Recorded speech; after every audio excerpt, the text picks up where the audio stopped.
Hey, welcome back to Mike's Diabetes World. I'm going to show you on this right now. Today's blood sugar is 11.4. It's around 4 o'clock in the afternoon. 1:45 actually. There's the clock. This is because I didn't give insulin with my snack. So I gave the insulin a little late, so it's going to go down.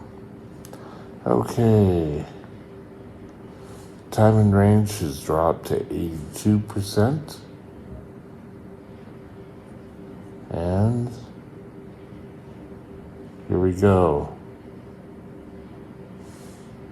Above was 18% of the time. Smart Guard was on 100%. So my average time was 82%. Excellent. Today I want to talk about this stuff. The largest organ of your body. And type 1 diabetes. Do they play a role together? I've done a little bit of research on the topic. I'll have to pull it up again. But we'll take a look. I'll be right back in a moment.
This channel is provided for informational purposes only. Contact your physician for any diagnostic or treatment plan. Okay, the skin. In the skin, I think it's 4 layers. I know the top layer is the epidermis, I believe.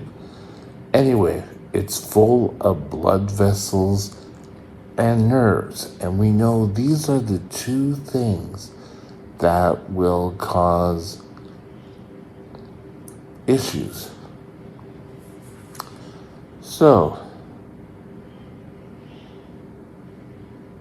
now many doctors will pick out signs that you may be diabetic by some of your skin or things that have happened to your skin.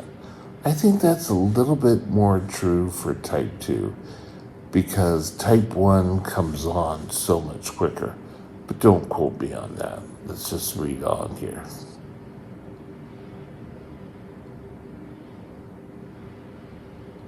Over time. Yeah, if your blood sugars are high over time.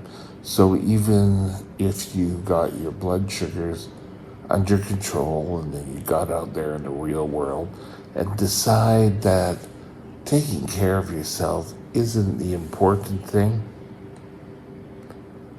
then you could have problems. You could have red patches, toughening of the skin. Now, if you don't rotate your sites, you can get toughening of your underlying tissues, which I did. I had around the belly button on my left hand side, there was a hard patch, and that had been there for a while. And I stopped utilizing that area for shots. This is back when I had shots. And it got softer and it went away. Luckily, that doesn't necessarily always happen. I think it's called sclerosis. But yeah. Now,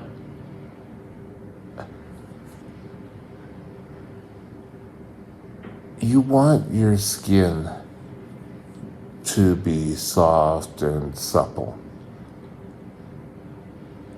For me, the biggest area for me was, because I wear the CPAP mask, was the nose. And not because I wear the CPAP mask, under my feet. Before I put on my mask every night, I put a layer of Vaseline.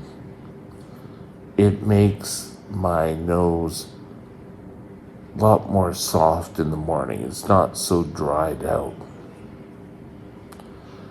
There is also my bottom of my feet. They're not so bad now because I'm not walking on them as much.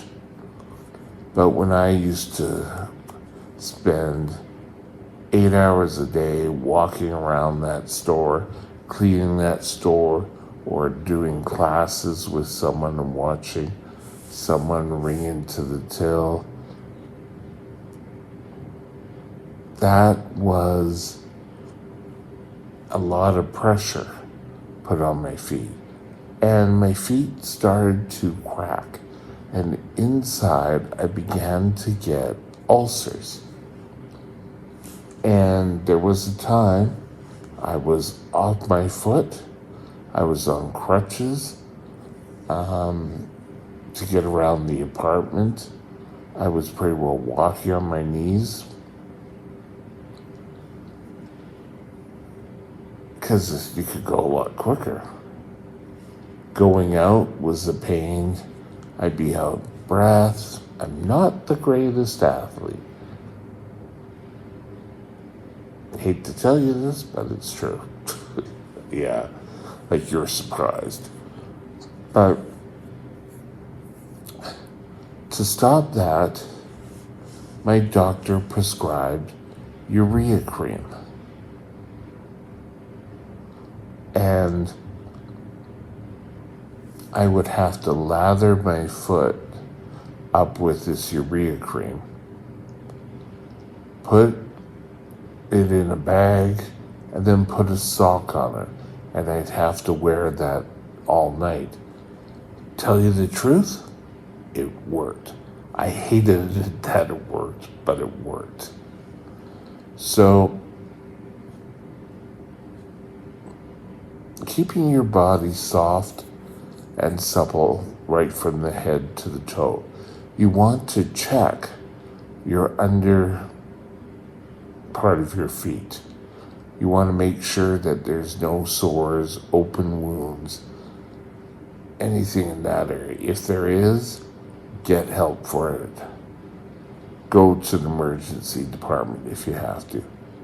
It's not necessarily let's call 911 as a low blood sugar might. Because sugar may, how do we put this? Damage the smaller blood vessels. You could take a while to heal. Now I know when I first got it within the first 5 years, I healed quickly. I got a scratch from a cat. We were playing and she got a little over anxious and she scratched my finger. That became infected and it wouldn't heal and it wouldn't heal. Eventually, I had to go to the emergency room. They drained it. It wasn't pleasant. I went into the hospital over Christmas one year because I got an infection in the leg and it wouldn't go away. They tried oral antibiotics. It wouldn't work, and then all of a sudden, my wound opened up. And on it, it was a pussy mess. So,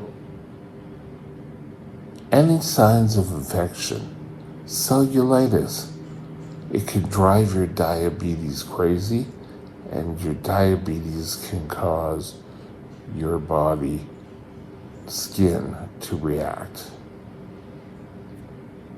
Taking care of you is important. I now put on lotion. I'm starting to be, I don't know if you can see it that well. Oh, there it is. I'm getting a little bit of crepey type skin.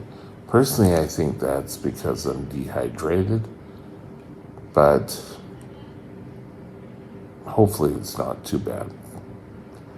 So I keep trying to keep that moisturized. I keep rotating my fingers for my finger pokes. For a while there, I don't know if you can see it. Where is it? There it is. Come on. Right at the end there, you can see the little dark patch. I was doing that a lot. And I'm giving it a rest now. Bad diabetic.